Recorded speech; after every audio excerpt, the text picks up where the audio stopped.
Last লেকচারে আমরা জানার চেষ্টা করেছিলাম water supply planning and designing এর জন্য লো ইনকাম কান্ট্রির জন্য কেমন কনসিডারেশন আমাদের মাথায় রাখতে হবে, বা মিউনিসিপাল ওয়াটার সাপ্লাই সিস্টেমে আমাদের প্ল্যানিং এর স্টেপগুলো কিরকম হবে, এগুলো আমরা জানার চেষ্টা করছি। সাথে সাথে আমরা নতুন একটা চ্যাপ্টার শুরু করেছিলাম, সেটা হলো water requirements. Water supply system যেটা কিনা আমরা ডেভেলপ করতে যাচ্ছি, ডিজাইন করতে যাচ্ছি, বা কোনো একটা এরিয়ার জন্য ইমপ্লিমেন্ট করতে যাচ্ছি, ডিজাইন ফেজে প্ল্যানিং এর প্রথমে আমরা কি বলছিলাম, আমরা ওয়াটার ডিমান্ড ক্যালকুলেশন করতে চাইছিলাম, স্টেপ 1 যেটা ছিল আমাদের, ঠিক না? তোমাদের যদি একটু মনে থাকে সবার, স্টেপ একটা ছিল যে estimation future population and water demand. তো আমি যে সাপ্লাই সিস্টেম করব তার ওয়াটার ডিমান্ডটা আমাদের আগে কি করতে হবে, জেনে নিতে হবে। মানে এখন এই মুহূর্তে আমার ওয়াটার ডিমান্ড কেমন, আর ডিজাইন পিরিয়ড পর আমার ওয়াটার ডিমান্ড কেমন। তো ওয়াটার ডিমান্ড ডিটারমিনেশনের উপায়টা কিরকম ছিল, আমাদের যদি পার ক্যাপিটা কনজাম্পশন জানা থাকে, তাকে পপুলেশন দ্বারা গুণ করলে ওয়াটার ডিমান্ড পাবো। প্রেজেন্ট পপুলেশন দিয়ে পার ক্যাপিটা কনজাম্পশনকে গুণ করলে প্রেজেন্ট ওয়াটার ডিমান্ড, আর ফিউচার পপুলেশনকে গুণ করলে কার সঙ্গে, পার ক্যাপিটা কনজাম্পশনের সঙ্গে, তাহলে আমরা কি পাবো, ফিউচার ওয়াটার ডিমান্ড। এই ডিমান্ডকে ফুলফিল করার জন্য আমাদের ওয়াটার সাপ্লাই সিস্টেম ডিজাইন করতে হবে। তো পার ক্যাপিটা কনজাম্পশনটা কিভাবে বের করা যেত, যে এরিয়ার জন্য বা যে লোকেশনের জন্য তোমরা ওয়াটার ডিমান্ড ক্যালকুলেট করতে চাচ্ছ, সেই এরিয়াতে এক বছরে টোটাল কতটুকু পানি ব্যবহার হয়, তাকে পপুলেশন দ্বারা ভাগ করলেই পার পপুলেশনে বা পার পার্সনে কতটুকু পানির প্রয়োজন সেটা আমরা ডিটারমাইন করতে পারি। এই প্রয়োজনটাকে মিট আপ করার জন্য আমাদের ওয়াটার সাপ্লাই সিস্টেম ডেভেলপ করতে হবে। তো এটাকে আমরা পার ক্যাপিটা যেটা কনজাম্পশন, সেটাকে আমরা পার ডেতে, পার মিনিটে, পার সেকেন্ডেও কনভার্ট করতে পারি। এই পার ক্যাপিটা কনজাম্পশন কি কি ফ্যাক্টর দ্বারা এফেক্টেড হয় সেটা আমরা শুরু করেছিলাম গতদিন। একটা হলো সাইজ অফ দ্য সিটি, একটা ছিল characteristics of the people, climatic condition and commerce and industries. আর আজকে আমরা আরেকটা পড়া শুরু করব, সেটা হলো প্রেসার অফ দ্য ওয়াটার। আমার কথা কি শুনতে পারতেছো তোমরা? জি স্যার। জি স্যার। আচ্ছা, এখন pressure of the water, এখানে বলতেছে the rate of use of water increases when the pressure on the distribution system is increased। মানে তুমি যে ওয়াটার সাপ্লাই সিস্টেম ডেভেলপ করবে, তার ডিস্ট্রিবিউশন সিস্টেমে, পাইপলাইনে, যেখান থেকে কনজিউমার পানি কালেক্ট করবে, সেখানে পানির প্রেসার যদি বেশি থাকে, তাহলে কি হবে বলছে, এটা রেট অফ ইউজ বা পার ক্যাপিটা কনজাম্পশন বেশি হবে। মানে তুমি তো ডিজাইন করতেছো, তোমার পাইপলাইনে কত প্রেসারে পানি থাকবে, এটা তো তোমাকেই চুজ করতে হবে। এখন পাইপলাইনে পানির প্রেসার তুমি যদি অত্যধিক রাখো বা বেশি রাখো, তাহলে অসুবিধাটা হবে কি, মানুষ বেশি পানি ব্যবহার করবে। যেমন তুমি যদি খেয়াল করো, তোমার বাসায় যে ট্যাপ আছে, সেই ট্যাপে হয়তো বেসিন আছে, এটা ওয়াটার সাপ্লাই সিস্টেম থেকে পানিটা তুমি পাচ্ছ। বেসিন থেকে পানি নিয়ে তুমি মুখ ধোয়ার চেষ্টা করতেছো, পানি নিয়ে মুখ ধোয়া অবস্থায় তোমার কি ট্যাপ খোলা থাকে না? ট্যাপটা খুলে তুমি হাতে পানি নিলা, পানি নিয়ে সেই পানিটা মুখে দিচ্ছ, এই অবস্থায় কি ট্যাপ খোলা থাকে না বন্ধ থাকে? খোলা থাকে। খোলা থাকে। কিন্তু ওই পানিটা কি তুমি আসলে ব্যবহার করতেছো? যতক্ষণ কিনা মুখে পানি দিচ্ছ, সেই সময় কিছু পানি পড়ে যাচ্ছে না, বের হয়ে যাচ্ছে না? জি স্যার। এটা ওয়েস্ট হয়ে যাচ্ছে। এখন তোমার পাইপলাইনে প্রেসার যদি খুব বেশি থাকে, এই ওয়েস্টটা বেশি হবে, আর প্রেসার যদি কম থাকে, এই ওয়েস্টটা কম হবে। তো এখানে বলতেছে, তুমি তো চিন্তা করতেছো আমার কনজিউমারদের ক্যারেক্টারিস্টিক কেমন, তারা কেমন, তাদের ব্যবহারটা কেমন হবে। তো তাদেরকে তুমি যদি খুব বেশি প্রেসারে পানি দাও, তাহলে পানি নষ্ট করবে। আর বেশি কম প্রেসারে যদি পানি দাও, কম মানে কি মিনিমাম প্রেসার যেটা তাদের দরকার, মিনিমাম প্রেসারে যদি পানি দাও, তারা কি করবে, সাফিসিয়েন্ট পানি ব্যবহার করবে। এখন বেশি পানি ব্যবহার করা মানে কি, তোমার পার ক্যাপিটা কনজাম্পশন বেড়ে যাওয়া না? তোমাকে বেশি পানি সাপ্লাই দিতে হবে। তো এটাই বলতেছে যে দেখা গেছে তুমি যদি 25 PSI তে পানি দিতে সাপ্লাই লাইনে, সেটাকে যদি 45 PSI তে কনভার্ট করো, যদি PSI কত 20 PSI বেশি পানি দাও, তাহলে দেখা যাচ্ছে যে প্রেসার যদি 20 PSI বেশি হয়, দেখা যাচ্ছে 30% পানি বেশি ব্যবহার হয়। এখন সেটা ওয়েস্ট হয়ে যেতে পারে। মানে তুমি যদি 25 PSI এর জন্য যেভাবে ডিজাইন করতা, তুমি যদি 45 PSI পানি দাও কনজিউমারকে, তাহলে তোমাকে 30% পানি বেশি কি করতে হবে, সাপ্লাই করতে হবে। তো বুঝতে পারছো পার ক্যাপিটা কনজাম্পশনটা প্রেসারের সাথে কিভাবে রিলেটেড। এরপর কোয়ালিটি অফ দ্য ওয়াটার। এখন আমরা গতদিন বলছিলাম, ইন্ডাস্ট্রি চাইলে কি করতে পারে, সে তার প্রাইভেট টিউবওয়েল থেকে বা প্রাইভেট সোর্স থেকে ওয়াটার কালেক্ট করতে পারে, তখন আর ওয়াটার সাপ্লাই সিস্টেমকে মাথা ঘামাইতে হবে না তাকে পানি দেওয়ার জন্য। কিন্তু ইন্ডাস্ট্রি যদি জানতে পারে যে আমার যে ওয়াটার একটা ওয়াটার সাপ্লাই সিস্টেমে পাবো সেই ওয়াটারের কোয়ালিটি ভালো, মানে ভালো কোয়ালিটির পানি, এই পানিটা ব্যবহার করলে আমার বয়লারের কোনো ক্ষতি হবে না, আমার প্রোডাক্ট উৎপাদনের কোনো ক্ষতি হবে না, তাহলে কিন্তু তারা আর এই ইয়ে করবে না, নিজে খরচ করে নতুন একটা সোর্স এক্সপ্লোর করতে চাইবে না, তাই না? ওয়াটার কোয়ালিটি যদি ইন্ডাস্ট্রির সাথে অ্যালাইন করে, ইন্ডাস্ট্রির প্রোডাক্ট উৎপাদনের জন্য যদি যথেষ্ট ভালো কোয়ালিটির পানি ওয়াটার সাপ্লাই দিতে পারে, তাহলে ইন্ডাস্ট্রি আর নিজে কিন্তু আর ডেভেলপ করবে না, নিজে খরচ করবে না ওয়াটার সাপ্লাই সিস্টেম বা ওয়াটার সাপ্লাই সোর্স খোঁজার জন্য, ঠিক না? তাহলে ইন্ডাস্ট্রি যদি তোমার সাপ্লাই সিস্টেম থেকে পানি নেয়, এমন অবস্থা হয়, তাহলে বলো তো তোমার কি পার ক্যাপিটা কনজাম্পশন বাড়বে না কমবে?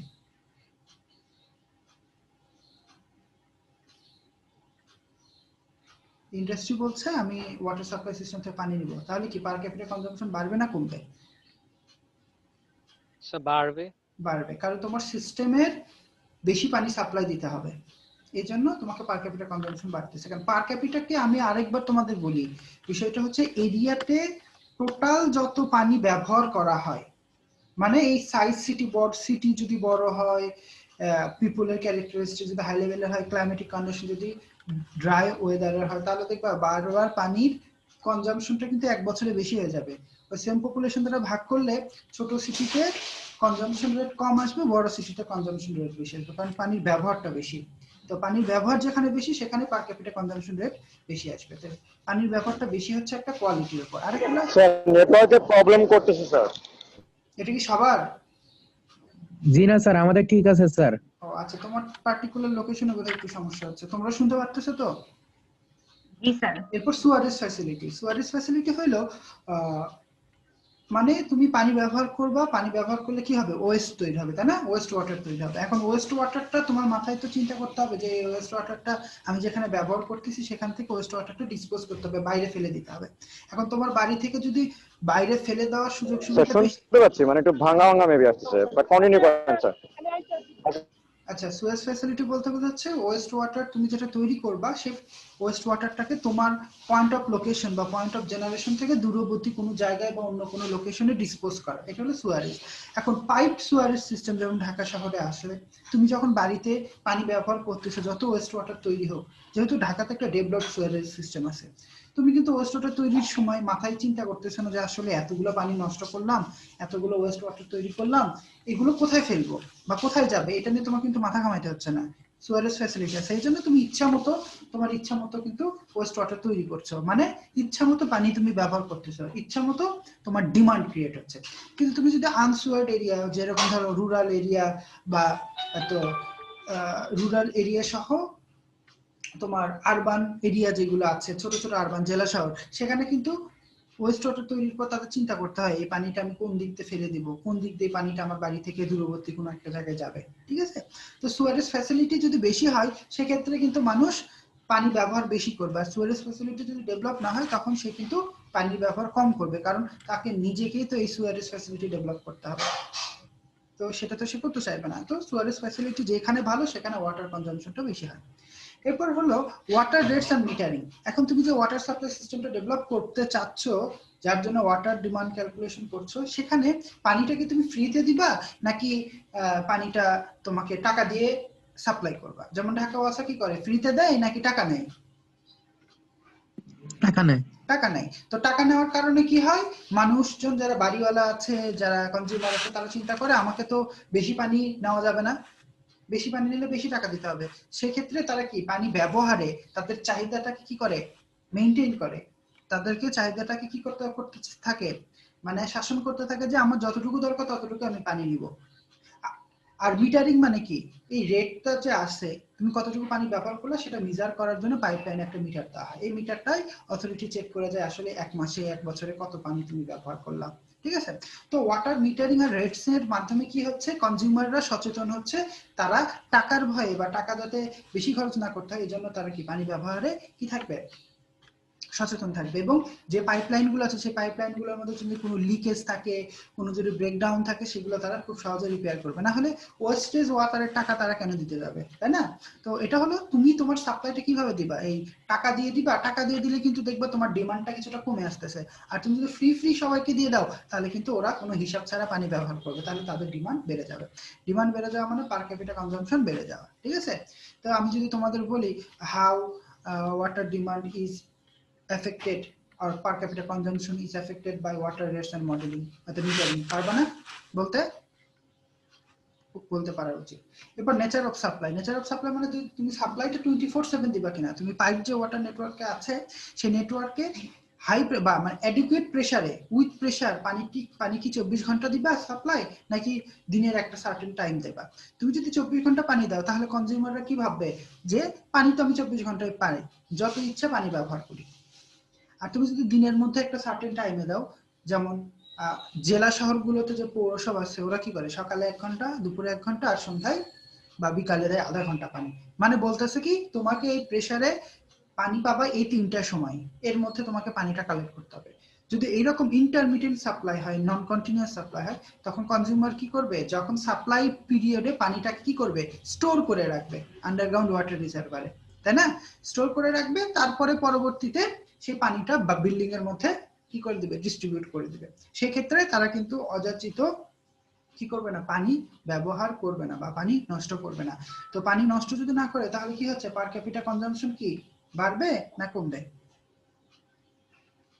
কমবে। ঠিক আছে, পার capital consumption. Nature of supply মানে পানির সাপ্লাইটা ওয়াসা আমাকে 24 ঘন্টায় পাইপলাইনের মধ্যে প্রেসারে রাখবে নাকি দিনের একটা সার্টেন সময়ে প্রেসারে রাখবে।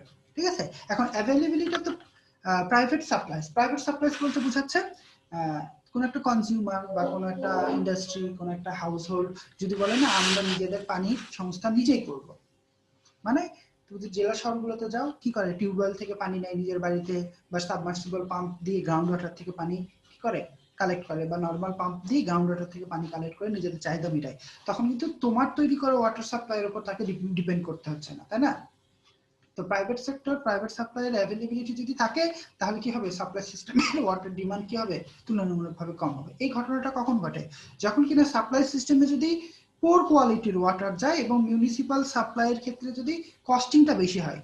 মানে তুমি একটা বাড়ি করলা, তুমি দেখতেছো পৌরসভা বা সিটি কর্পোরেশন থেকে আমি যদি পানির লাইন নিই তাহলে আমার কত টাকা খরচ পড়বে, আমাকে প্রতি মাসে পানির জন্য কত বিল দিতে হবে, আর যদি নিজেই আমি একটা সাবমার্সিবল পাম্প বসাই এট এ টাইম আমার ইনভেস্টমেন্টে বেশি খরচ হচ্ছে, কিন্তু স্যার সবসময় আমি তো হয়তো বা পানির কস্ট ছাড়াই পানিটাকে ব্যবহার করতে পারতেছি। তো পানির দাম যদি বেশি হয় আর পানির কোয়ালিটি যদি খারাপ হয় তখন মানুষ কিন্তু প্রাইভেট সাপ্লাইয়ের দিকে ঝুঁকবে এবং নিজেদের সোর্স খুঁজে নেওয়ার চেষ্টা করবে। এরপর এফিসিয়েন্সি অফ দ্য ম্যানেজমেন্ট। তো আমাদের মিউনিসিপাল ওয়াটার সাপ্লাইয়ের ক্ষেত্রে আমরা একটা জিনিস খেয়াল করছিলাম, একটা শেষের একটা স্টেপ এবং খুব ইম্পর্টেন্ট স্টেপ ছিল একটা এস্টাবলিশমেন্ট অফ অথরিটি বা একটা এজেন্সি, তাই না, মনে আছে যে ঢাকা ওয়াসার মতো একটা অথরিটি বা এজেন্সি ডেভেলপ করবে, মনে আছে তোমাদের এটা? তুমি যদি পাইপ ওয়াটার সাপ্লাই দাও তাহলে কোনো একটা এজেন্সিকে কি করতে হবে, ডেভেলপ করতে হবে। তোমরা কি আমার কথা শুনতে পারতেছো? আইডি 107। জি স্যার পাচ্ছি। আচ্ছা 121 আচ্ছা, তো এই ম্যানেজমেন্ট যে একটা লাগবে পাইপ ওয়াটার সাপ্লাই সিস্টেমের জন্য, এটা আমরা গতদিন পড়ছি কিনা, পড়েছি? জি স্যার। আচ্ছা, এখন ওই অথরিটির দায় দায়িত্ব কি থাকে, দায় দায়িত্ব থাকে যে তারা ওয়াটার সাপ্লাই সিস্টেমের পাইপলাইন গুলোকে মেইনটেইন করবে, তারপরে রিপেয়ার দরকার হলে রিপেয়ার করবে, তারা ডিস্ট্রিবিউশন দরকার হলে ডিস্ট্রিবিউশন করবে, ম্যানেজ করবে, তাদের দায় দায়িত্ব। এখন তারা যদি পাইপলাইন গুলো লিক গুলো ভালোভাবে না আসারায়, যেগুলো জায়গাগুলো ফাটল ধরছে সেখানে যদি রিপেয়ার ঠিকভাবে না করে, পাম্পিংটা এফিশিয়েন্টলি না করে, তাহলে কি হবে বলতো, এই ফল্টি লোকেশন দিয়ে পাইপলাইনে থাকা পানি বের হয়ে যাবে। তাহলে কি হচ্ছে বলতো, এই পাইপলাইনে পানি আছে কিন্তু পানিটা ব্যবহার হচ্ছে না, লস হয়ে যাচ্ছে, ঠিক না। তো ম্যানেজমেন্ট যত এফিশিয়েন্টলি কাজ করবে তত কম লস হবে, যত কম লস হবে তত কম আমাদের কি হবে, পার ক্যাপিটা কনজাম্পশন হবে, ঠিক আছে। এরপর নাম্বার অফ ইনহ্যাবিটেন্ট, এটা বলতেছে প্রাইভেট সাপ্লাইয়ের কথা বলতেছে, number of inhabitant, this would affect the extent to which use is made of private water supply. Thus, in large cities, the public water supply is almost a necessity, while in small towns and villages, the private supplies may remain in use even long after the introduction of the public water supply. Generally, per capita consumption is found to increase with increase of the population. Generally, কি বলতেছে আমরা population যদি বাড়ে আমাদের per capita consumption বাড়ার কথা, কিন্তু কথা হলো তুমি যদি একটা big cityতে তোমাকে অবশ্যই piped water supply system দিতে হবে।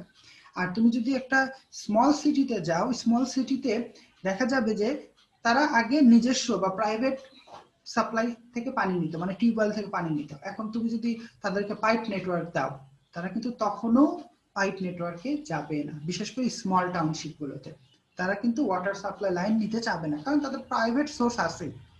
তাহলে প্রাইভেট সোর্স যেহেতু আছে, ছোট সিটিতে অল্প পপুলেশনরা এক্সিস্টিং বা ট্রেডিশনাল সোর্স থেকে পানি নিচ্ছে, এখানে তুমি যদি ওয়াটার সাপ্লাই নতুন ইন্ট্রোডিউস করতে চাও, তারা কিন্তু অতটা এনকারেজ ফিল করবে না। এনকারেজ ফিল না করা মানে কি, তোমার ওয়াটার সাপ্লাই সিস্টেমের জন্য ওয়াটার রিকোয়ারমেন্ট কমে যাওয়া। কিন্তু বড় সিটিতে ম্যান্ডেটরি হয়ে যায় কি, তারা কি নিজেদের জন্য সোর্স সিলেক্ট করতে পারে না, নিজেদের জন্য সোর্স চুজ করতে পারে না, দ্যাটস ওয়াই তাদেরকে কি ম্যান্ডেটরিলি ওয়াটার সাপ্লাই সিস্টেমের উপর ডিপেন্ড করতে হয়। ঠিক আছে, এখন আমরা বললাম এই মোটামুটি 12টা কারণ, এছাড়া আরো অনেক কারণ থাকলেও থাকতে পারে যেগুলো কি পার ক্যাপিটা কনজাম্পশনকে এফেক্ট করে, এবং পার ক্যাপিটা কনজাম্পশনটা আমাদের কি কাজে লাগে, ওয়াটার ডিমান্ড ক্যালকুলেশনের জন্য কাজে লাগে। তো এই ওয়াটারটা আমরা কি কি কাজে ব্যবহার করি? একটা হলো ডোমেস্টিক ইউজ। ডোমেস্টিক ইউজ বলতে বোঝাচ্ছে কি হাউস হোল্ডে এই পানিটা কিভাবে ব্যবহার হয়, যেমন ড্রিঙ্কিং এর পারপাসে ব্যবহার হয়, বাথিং এর, কুকিং, স্যানিটেশন এবং আদার পারপাসে আমাদের এই ওয়াটারটা ব্যবহার হবে, যে সাপ্লাই ওয়াটারটা দেওয়া হবে। তাহলে এই ধরনের ইউজটাকে বলতেছে আমাদের কি ডোমেস্টিক ইউজ। ঠিক আছে, তো মোটামুটি দেখা গেছে ডোমেস্টিক ইউজটা এটা কি city to city, climatic condition to climatic condition, different socio economic status to status, এই পার ক্যাপিটা কনজাম্পশনটা কত হয়, 20 থেকে 50 gallon per capita per day. প্রতিদিন প্রতি মানুষ 20 থেকে 50 গ্যালন পানি ব্যবহার করে। এটা তো অনেক আগেকার ডেটা। এখন মনে করো যদি বলো রিসেন্টলি, যদি বলো রেসিডেন্সিয়াল এরিয়াতে এই মুহূর্তে BNBC Bangladesh national building code অনুযায়ী বলেছে যে এখানে 150 litre per capita per day পানি ব্যবহার হয়, মানে রেসিডেন্সিয়াল এরিয়াতে প্রতিদিন একজন মানুষ 150 লিটার পানি ব্যবহার করে। এখন ইন্ডাস্ট্রিয়াল বা কমার্শিয়াল ইউজ, এখন ইন্ডাস্ট্রি কি বলতে কি বোঝাচ্ছে, ইন্ডাস্ট্রিতে প্রোডাক্ট উৎপাদনের জন্য পানি ব্যবহার হতে পারে। এট দ্য সেম টাইম ইন্ডাস্ট্রিতে যারা জব করে, কাজ করে, তাদের অফিসের জন্য পানি ব্যবহার লাগতে পারে, তাদের ক্যান্টিনের জন্য পানির ব্যবহার লাগতে পারে, ডিফারেন্ট পারপাসে পানিটা ব্যবহার হতে পারে। এছাড়া স্টোর, হোস্টেল, ফ্যাক্টরিজ, তারপরে সুগার মিল, রিফাইনারি, ডিফারেন্ট টাইপের ইন্ডাস্ট্রিতে আমাদের এই ওয়াটার সাপ্লাইয়ের পানিটা ব্যবহার করা হয়। ঠিক আছে, তো এটা ইন্ডাস্ট্রিটা সিটি টু সিটি, ইন্ডাস্ট্রির এক্সটেন্ট এর উপর ডিপেন্ড করে এর পার ক্যাপিটা কনজাম্পশন চেঞ্জ হয়। আর পাবলিক ইউজ, এখন পাবলিক ইউজে ওয়াটার সাপ্লাই সিস্টেমটা কি, যে পাবলিক ইউজ বলতে বোঝাচ্ছে পাবলিক যে জায়গাটাতে কমনলি ব্যবহার করে, যেমন school, college, universities, hospital, cinema, theatre hall, jails, মস্ক, তারপর হচ্ছে টেম্পলস, পার্ক, গার্ডেন, এগুলো হলো পাবলিক ইউজ। সাথে সাথে আরেকটা public use usually important, fire fighting. যখন কিনা আগুন লেগে যায় কোনো একটা জায়গায়, তখন সে আগুন নেভানোর জন্য পানির প্রয়োজন পড়ে। ঠিক আছে, তো এই ওয়াটার সাপ্লাই সিস্টেমকে এইগুলো ফ্যাসিলিটি কেউ ওয়াটার সাপ্লাই দিতে হবে। এরপর লস এন্ড ওয়েস্ট।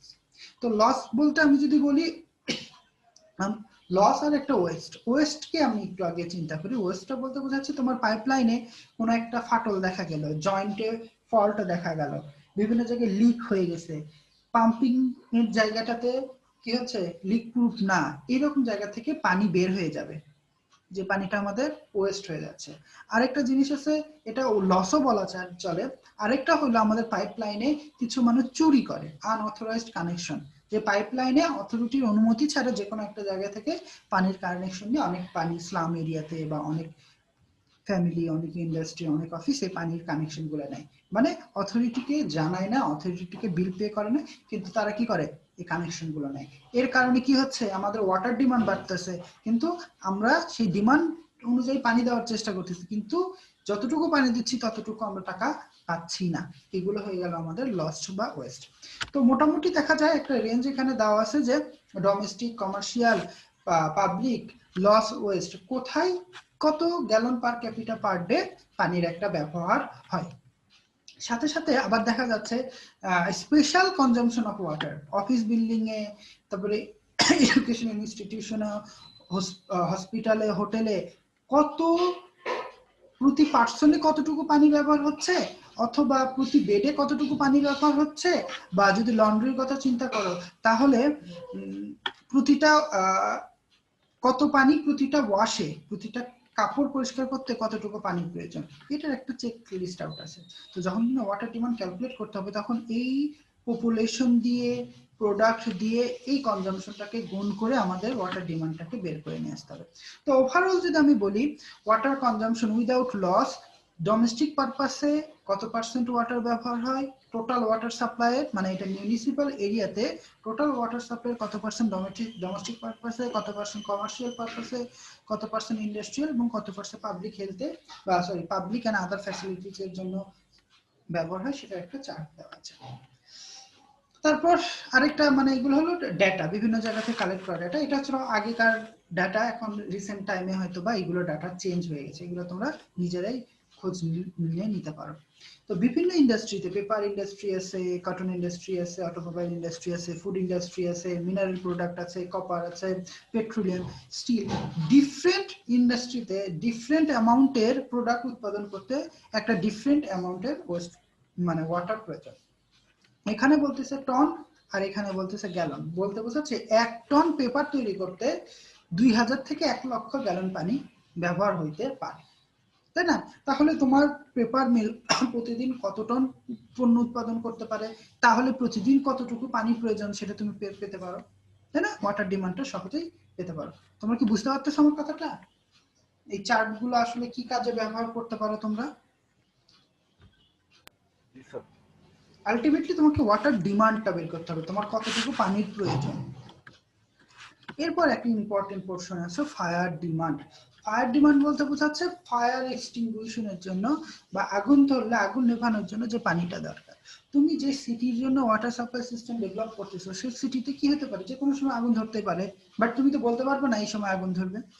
তো যে কোনো সময় আগুন ধরতে পারে, সে আগুন নিভানোর জন্য যে পানিটা দরকার, সে পানিটা কোথায় থেকে আনতে হবে? তুমি দূরবর্তী অন্য একটা গ্রাম, অন্য একটা এরিয়া থেকে নিয়ে আসবা, নদী থেকে, খালবিল থেকে নিয়ে আসবা? পারবা না। তোমাকে পাইপলাইনে যে পানি আছে সেই পানিটাকেই ব্যবহার করে ফায়ার কি করতে হবে? এক্সটিংগুইশ করতে হবে। এখানে একটা লক্ষণীয় বিষয় দেখো, সারা বছরই কি আগুন ধরে? বলতো, সারা বছরই কি কোনো না কোনো বাসায়, কোনো না কোনো এরিয়াতে আগুন ধরে? জি না স্যার। মানে সারা হঠাৎ করে তুমি জানো না কোনো একটা সময়, যে কোনো সময় আগুন ধরে যেতে পারে। তাহলে বলো তো, সারা বছরই কি ফায়ার ডিমান্ড থাকে? না স্যার, সারা বছর ফায়ার ডিমান্ড থাকে না, মানে আগুন নিভানোর জন্য সারা বছর পানি প্রয়োজন আমার নাই। কিন্তু কথা হলো, যখন আগুন ধরে তখন কি অল্প পরিমাণ পানি দরকার পড়ে না একটা হিউজ অ্যামাউন্টের পানি প্রয়োজন পড়ে?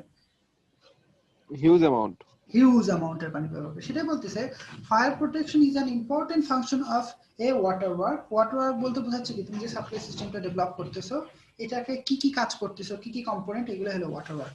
The total amount of water used in a year for extinguishing fire is usually a negligible part of the total use. মানে সারা বছর যে পানিটা ব্যবহার করা হয় তার তুলনায় আগুন নেভানোর জন্য যে পানিটা প্রয়োজন বছরের কোনো একটা সময়, সেটা কি খুব বেশি না কম?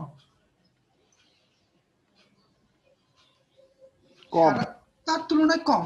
কিন্তু during a fire the rate of demand of is so great as to the deciding factor. কিন্তু যখন আগুন ধরে তখন ওই অল্প পরিমাণ পানি অল্প সময়ই দিতে হয়, ঠিক না?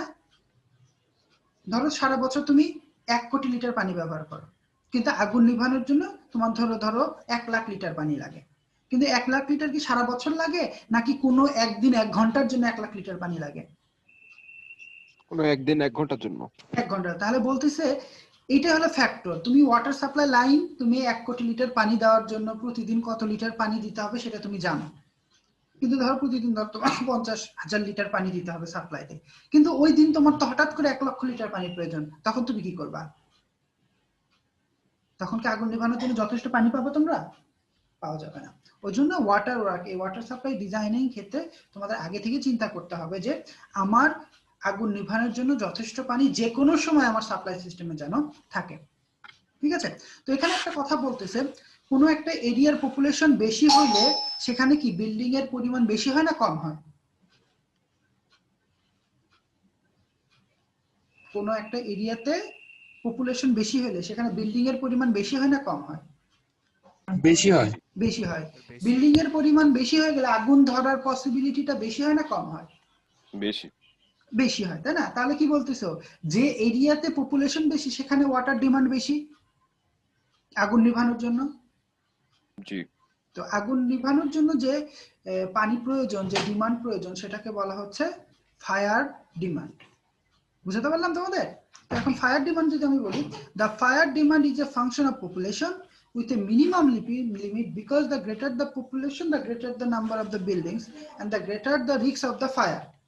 The minimum limit of the fire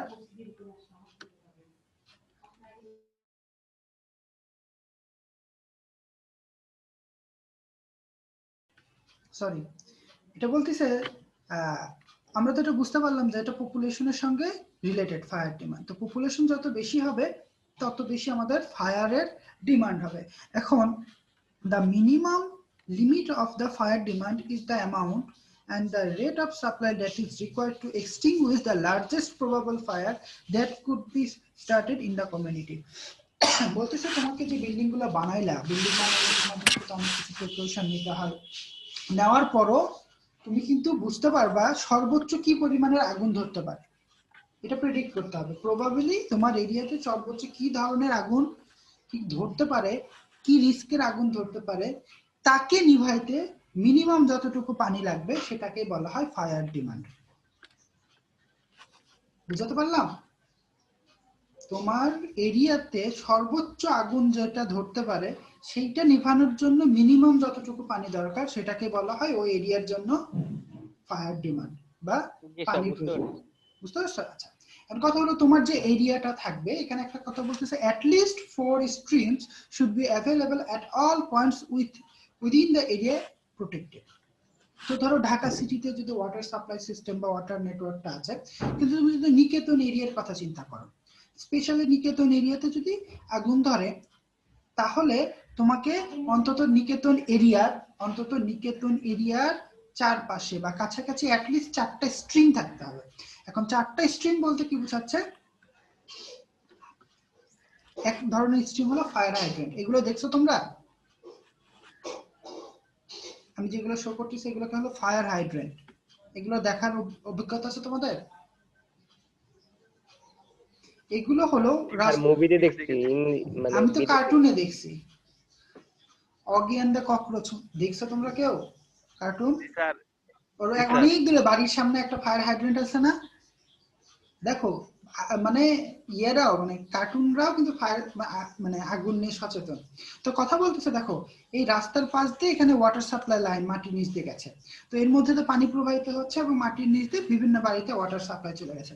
কিন্তু এই কমিউনিটিতে আগুন নেভানোর জন্য কি আছে দেখো, একটা আউটলেট আছে, পাইপ থেকে একটা আউটলেট আছে, যে আউটলেটে কি করতে পারে ফায়ার ফাইটাররা যে কোনো সময় এই জায়গাটাতে পাইপ যখন কানেক্ট করবে তখন ওই পাইপ লাইনে পানিটা তারা পাবে, দরকার পড়লে তারা পাম্প দিয়ে সেটাকে বুস্ট আপ করে অনেক উঁচুতে তুলতে পারে। কিন্তু পাইপ লাইন কানেক্ট করার জন্য তো একটা আউটলেট তৈরি করে রাখতে হবে, এটাই হয়ে গেল কি ফায়ার হাইড্রেন্ট। বুঝতে পারছো? এগুলো হলো স্ট্রিম। তো বলতেছে প্রতিটা এরিয়া জানে কি যেন একটা স্ট্রিমের আওতায় থাকে। এই ছবিটাতে যদি আমরা খেয়াল করি তাহলে দেখো এই একটা কমিউনিটি, একটা হচ্ছে কি কমিউনিটি, এখানে একটা ফায়ার হাইড্রেন্ট আছে, মানে এই এরিয়ার মধ্যে যদি আগুন ধরে তাহলে এখান থেকে পানিটা পাবে। তাহলে আমাদের গাইডলাইনটা কেমন, যে বলতেছি যে কোনো এরিয়া অন্তত 4টা স্ট্রিমে অকুপাইড থাকবে, মানে একটা স্ট্রিমে যদি কখনো পানি সাপ্লাই না থাকে তখন যাতে অন্য স্ট্রিম ব্যবহার করতে পারে, বা অনেক বেশি আগুন ধরে গেলে একটা ইউনিট বা একটা ফায়ার ব্রিগেডের গাড়ি তো পানি দিয়ে ওটাকে না ভেজাতে পারবে না, তখন একাধিক ইউনিট যখন আসবে তখন যাতে তারা ডিফারেন্ট স্ট্রিম থেকে এই পানিটাকে কালেক্ট করতে পারে। বুঝতে পারলাম? একটা এরিয়া অন্তত 4টা স্ট্রিম থেকে যাতে পানি পায় এভাবে আমাদের ফ্যাসিলিটি রাখতে হবে। তখন বলতেছে এই একটা স্ট্রিম থেকে বা একটা হাইড্রেন থেকে কত গ্যালন পানি প্রয়োজন আমার, বলতেছে জিপিএম, বলতেছে প্রতি মিনিটে কত গ্যালন পানি দরকার।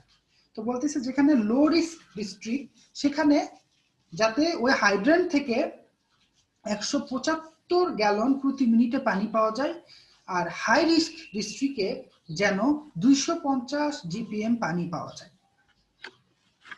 বুঝতে পারলাম তোমাদের?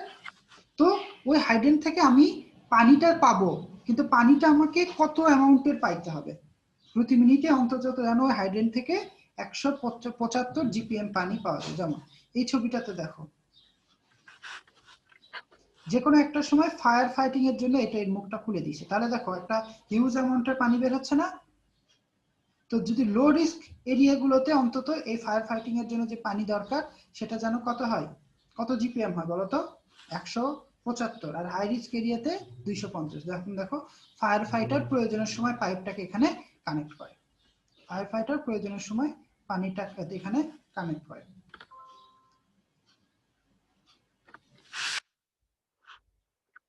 তো বলতেছে এই এখন হাই রিস্ক এরিয়া বা লো রিস্ক এরিয়া বলতে কি বোঝাচ্ছে? লো রিস্ক এরিয়া বলতে বোঝাচ্ছে যেখানে বাড়িগুলো হয়তো অতটা হাই রাইজার না, একটা বাড়ি থেকে আরেকটা বাড়ির দূরত্ব অনেক বেশি, সেই রকম জায়গায় আগুন ধরলে তার রিস্কটা কম থাকে। কিন্তু আবার যে এরিয়াগুলো হাই রিস্ক মানে হাইলি হাই রাইজ বিল্ডিং আছে ঢাকা শহরের মধ্যে, একটা বিল্ডিং এর সাথে আরেকটা বিল্ডিং পাশাপাশি আছে এবং হাই রাইজার, সেই সব বিল্ডিং এ কিন্তু আগুন ধরার প্রবাবিলিটিটা বেশি, রিস্কটা বেশি, এবং সেখানে ফায়ার এক্সটিংগুইশনের জন্য প্রতিটা স্টিমে 250 জিপিএম পানি থাকতে হবে। এখন এই পানিটা আমি কত মিনিট, এখানে বলতেছে 1 মিনিটে 175 গ্যালন পানি পাবো, কিন্তু কত মিনিট ধরে বা কতক্ষণ ধরে আমি যাতে পানির সাপ্লাই পাই এটার একটা গাইডলাইন বলতেছে 5 ঘন্টা।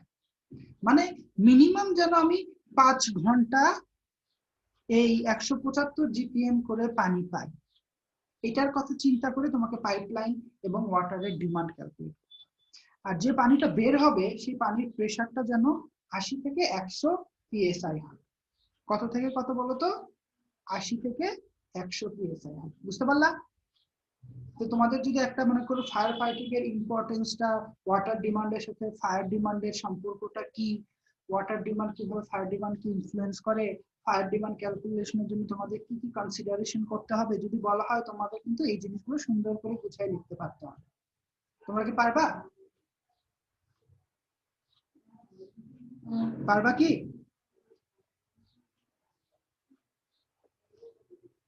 কি অবস্থা, বুঝতে পারো নাই তোমরা? জি স্যার। কারণ কথা হলো এই ফায়ার ডিমান্ড ক্যালকুলেশনের জন্য আমাদের কিছু এমপিরিক্যাল ইকুয়েশন আছে।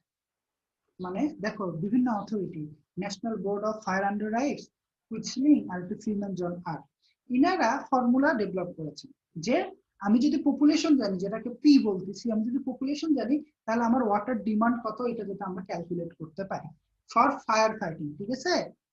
কিসের জন্য বলতো? ওয়াটার ডিমান্ড ওভারঅল না, কিন্তু ফায়ারের জন্য কতটুকু আমার পানি দরকার সেটা যদি আমি পপুলেশন থেকে বের করতে পারি। তো এখানে পপুলেশন হলো পি, এখানে বলতেছে দেখো পপুলেশন ইন থাউজেন্ডস, মানে পপুলেশনটাকে থাউজেন্ডে কনভার্ট করতে হবে।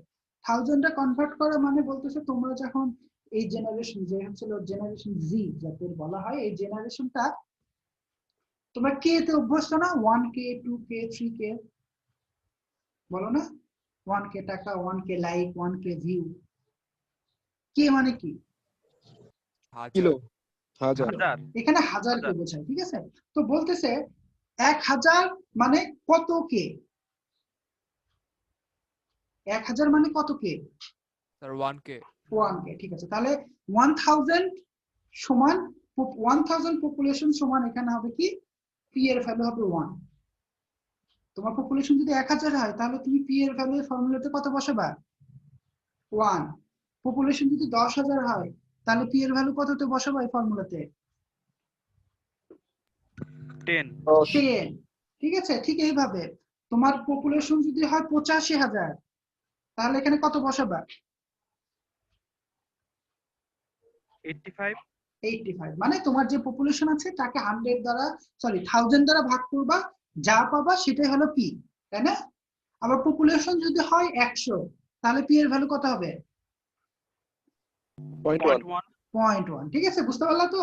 তাহলে পপুলেশনটাকে তুমি 1000 এ কনভার্ট করে পি এর ভ্যালু যদি বসাও তাহলে national board of fire under rights অনুযায়ী পপুলেশন যে ওয়াটার ডিমান্ডটা পাবা কিউ সেটা কোন ইউনিটে পাবা বলো তো জিপিএম।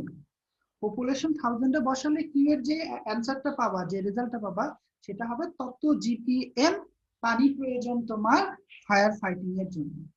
তো এখন কুইন্সলিং মেথড অনুযায়ী বলতেছে প্রতিটা স্ট্রিম মানে প্রতিটা ফায়ার হাইড্রেন্ট থেকে যদি 250 জিপিএম পানি পাই তখন এই ফর্মুলাটা ব্যবহার করে ফায়ার ডিমান্ডটা বের করতে পারি। এখানে দেখবা বইতে কিন্তু একটা শূন্য বেশি আছে, এটাকে কমাই দিতে হবে। 700 রুট ওভার পি। আর হলো ফ্রিম্যান জনস আর ফর্মুলাতে কিউ এর ভ্যালু হলো 250 into P divided by 5 plus 10। তো এখানে দেখো একটা রেজাল্ট বের করছে, এরা করছে কি এখানে একটা জিরো কিন্তু কেটে যাবে। এখানে এরা কি বলতেছে রেট ইন জিপিএম মানে fire demand in GPM for 1 lakh population. 1 lakh বলতে বোঝাচ্ছে এখানে কত কে বলো তো, বা পি এর ভ্যালু কত হবে 100 কে 100। হ্যাঁ, তাহলে বলতেছে এই ফর্মুলাতে পি এর ভ্যালু 100 বসাইলে কিউ এর ভ্যালু 9180 জিপিএম পাই। এখানেও পি এর ভ্যালু যদি বসাই কিউ এর ভ্যালু 7000 জিপিএম পাই। এখানে যদি পি এর ভ্যালু 1000 এ বসাই তাহলে কিউ এর ভ্যালু কত পাই, এখানে 7500 হবে। এটা অ্যাকচুয়ালি 7500 জিপিএম। তাহলে মোটামুটি দেখা যাচ্ছে তুমি তোমার ক্যালকুলেশনে কোনটাকে সেফলি ব্যবহার করবা বলো তো। তোমার কাছে 3টে সূত্র আছে, তুমি কোনটা ব্যবহার করবা? কোন সূত্রটা ব্যবহার করাটা বেটার হবে বলো তো? প্রথমটা। প্রথমটা। হ্যাঁ, কেন? এখানে আমরা বেশি ডিমান্ড পাচ্ছি, কারণ এখানে আমরা বেশি ডিমান্ড পাচ্ছি।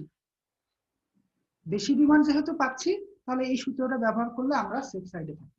তো কথা হলো আমার ডিমান্ডটা পাইলাম যে আমার পপুলেশন কত হইলে আমার আগুন নিভানোর জন্য কত পানি প্রয়োজন প্রতি মিনিটে। কিন্তু কথা হলো এই পানিটা সাপ্লাই করবে কিভাবে? ফায়ার হাইড্রেন্টের মাধ্যমে, তাই না? বা যেটাকে আমরা কি বলতেছি স্ট্রিমের মাধ্যমে। তো কথা বলতেছে এখন তোমার কয়টা স্ট্রিম লাগবে? তুমি কি প্রতিটা বাড়ির সামনে একটা করে ফায়ার হাইড্রেন্ট দিবা? এটা কি ইকোনমিক্যাল হবে বলো তো? প্রতিটা বাড়ির সামনে কি একটা করে ফায়ার হাইড্রেন্ট দেওয়া কি ইকোনমিক্যাল হবে? না স্যার। তো সেক্ষেত্রে আমার পপুলেশনের সাথে আমার কয়টা ফায়ার হাইড্রেন্ট লাগবে এটার একটা রিলেশন বের করছে। মানে কুইন্সলিং মেথড ব্যবহার করে বা কুইন্সলিং এর কনসিডারেশন যে একটা ফায়ার হাইড্রেন্ট থেকে 250 জিপিএম পানি পাবো, তাহলে আমার কয়টা ফায়ার হাইড্রেন্ট লাগবে। কথাটা আরেকবার শুনো, এই 2.2 নিয়ে আমরা কথা বলতেছি। একটা ফায়ার হাইড্রেন্ট থেকে আমরা 250 জিপিএম পানি পাই, তাহলে আমার পপুলেশনের জন্য কয়টা ফায়ার হাইড্রেন্ট লাগবে সেটা হলো বিভিন্ন এক্সপেরিয়েন্স থেকে যারা কিনা ফায়ার ফাইটিং এ কাজ করে, ওয়াটার সাপ্লাই যারা ইঞ্জিনিয়ার আছে তারা তাদের অভিজ্ঞতা থেকে দেখছে এই সূত্র এফ সংখ্যক ফায়ার হাইড্রেন্ট যদি আমি দেই এবং প্রতিটা ফায়ার হাইড্রেন্টের থেকে যদি 250 জিপিএম পানি পাওয়া যায় তাহলে আমার এরিয়াতে কয়টা ফায়ার হাইড্রেন্ট দেওয়া দরকার সেটা আমরা ক্যালকুলেশন করে বের করতে পারি। সেটা কি নাম্বার অফ সিমultaneous ফায়ার স্ট্রিম। সিমultaneous ফায়ার স্ট্রিম বলতে কি বোঝাচ্ছে? একটা দিছো ঠিক তার থেকে একটা সার্টেন দূরত্বে আরেকটা দিবা, তার সার্টেন দূরত্বে আরেকটা, পাশাপাশি কয়টা দিবা। এখন তুমি মনে করতেছো তোমার এরিয়াতে একটা দিলা আরেকটা পাড়াতে আরেকটা দিয়ে আসলা, বা সেই পাড়াতে দুইটা দিলা, সেখানকার মানে নেতা গোছের লোক আছে ওরা বলতেছে আমার এখানে 2টা ফায়ার হাইড্রেন্ট দাও, আর তোমার এরিয়াতে একটা দিলা, তা হবে না। কিন্তু এটা কথা হলো একটার পর আরেকটা তারপর আরেকটা এভাবে গোছায় এবং স্ট্রিমে বা সিচুয়েশন দেখে একটার পর আরেকটা গুছায় সিরিয়ালি যদি আমি বসাইতে চাই, যদি আমি ফায়ার হাইড্রেন্টের ছবিগুলো দেখি, দেখো স্ট্রিটের এখানে আছে, এখান থেকে আরেকটা সার্টেন দূরত্বে অনেক দূরে আরেকটা আমার কি আসবে ফায়ার হাইড্রেন্ট বসাইতে হবে। তো আমার এই টোটাল পপুলেশনের জন্য কয়টা ফায়ার হাইড্রেন্ট কয়টা ফায়ার হাইড্রেন্ট প্রয়োজন সেটা যদি আমি বের করতে চাই তাহলে আমাকে এই ফর্মুলাটা ব্যবহার করতে হবে। ফর্মুলাটা হলো f * 2.8 রুট ওভার p। মানে এখানেও পিটা কিসে আসবে 1000 এ, পিটা কিসে আসবে বলো তো 1000 এ। এখন একটা জাস্ট একটা एग्जांपल দেখি, एग्जांपलটা কি বলতেছে, calculate the total stream flow. Stream flow মানে কি একটা স্ট্রিম থেকে কতটুকু পানি আসে, আর টোটাল স্ট্রিম ফ্লো বলতে বোঝাচ্ছে কি টোটাল এরিয়ার জন্য টোটাল কতগুলো পানি আসে। মানে ধরো 10টা স্ট্রিম থাকলে তাহলে 10টা স্ট্রিম ফ্লো 10টা স্ট্রিমে টোটাল ফ্লো হবে কি 10 × 250। তাই না? তো এখন বলতেছে calculate the total stream flow in GPM unit for a town having a population of 10,000. Assume that each stream will spray 250 GPM on the fire simultaneously. তো এখানে যেহেতু বলতেছে প্রতিটা স্ট্রিম 250 GPM তো পানি সাপ্লাই করবে, তখন আমরা বুঝতে পারতেছি এটা কি কুইন্সলিং মেথড। সাথে সাথে আবার কি বলতেছে পপুলেশন 10,000, বলতেছে আমার টোটাল কত স্ট্রিম ফ্লো লাগবে। একটা স্ট্রিম ফ্লো দেয় 250, এখন আমার কয়টা স্ট্রিম লাগবে সেটা বের করা দরকার। কয়টা স্ট্রিম লাগবে সেটা বের করার ফর্মুলা হলো কি F equal to 2.8 root over P. পিটা এখানে জনসংখ্যা আছে কত আমার 10,000, তাহলে পি কত হবে? পি কত হবে? জনসংখ্যা যদি 10,000 হয় পি কত হবে? 10 হবে স্যার। 10, সেই 10 বসাইছে, বসায় বলতেছে আমার কয়টা স্ট্রিম লাগবে বা কয়টা ফায়ার হাইড্রেন্ট লাগবে, 9টা স্ট্রিম বা 9টা ফায়ার হাইড্রেন্ট লাগবে। তাহলে টোটাল স্ট্রিম ফ্লো আমরা কিভাবে পাবো? একটা স্ট্রিম থেকে 250 জিপিএম পানি পায়, তাহলে 9টা স্ট্রিম থেকে কত জিপিএম পানি পাবে, ঠিক আছে? তাহলে টোটাল স্ট্রিম ফ্লোটা আমরা বের করতে পারবো। তো এতটুকু পর্যন্ত আজকে আমরা পড়বো ইনশাআল্লাহ। আগামী দিন থেকে এরপরে আমরা আগায় যাব। তো এতটুকুর মধ্যে কারো কোনো কোশ্চেন আছে? ফায়ার ডিমান্ডটা কি, ফায়ার ডিমান্ড থেকে স্ট্রিমটা কি, বা স্ট্রিম ফ্লোটা কি, নাম্বার অফ স্ট্রিম কি, এখানে কারো কোনো কোয়ারি বা কোশ্চেন আছে? থাকলে আমাকে জিজ্ঞেস করতে পারো এখন। আছে? না স্যার। স্যার যদি না থাকে কাইন্ডলি সবাই একটু আনমিউট করো।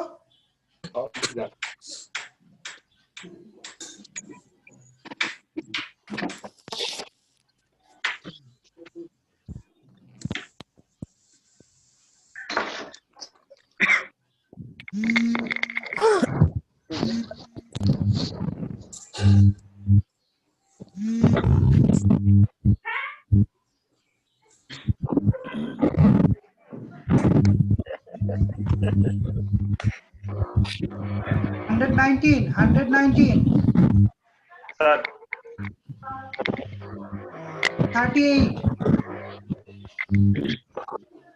38, 123, 130, Yes, sir. Sir, 123, sir. 50, Sir, React 50, sir আপনি কি রিয়াক্ট 1702 আমি 03 বলতেছি 38 বলছেন? React 50 বলতেছে, আছে সে ভয়েস? স্যার আমি রিয়াক্ট 38। আমি 50 কথা বলছি। React 38 নাই আজকে, রেগুলার 141, রেগুলার 131, 141, রেগুলার 141,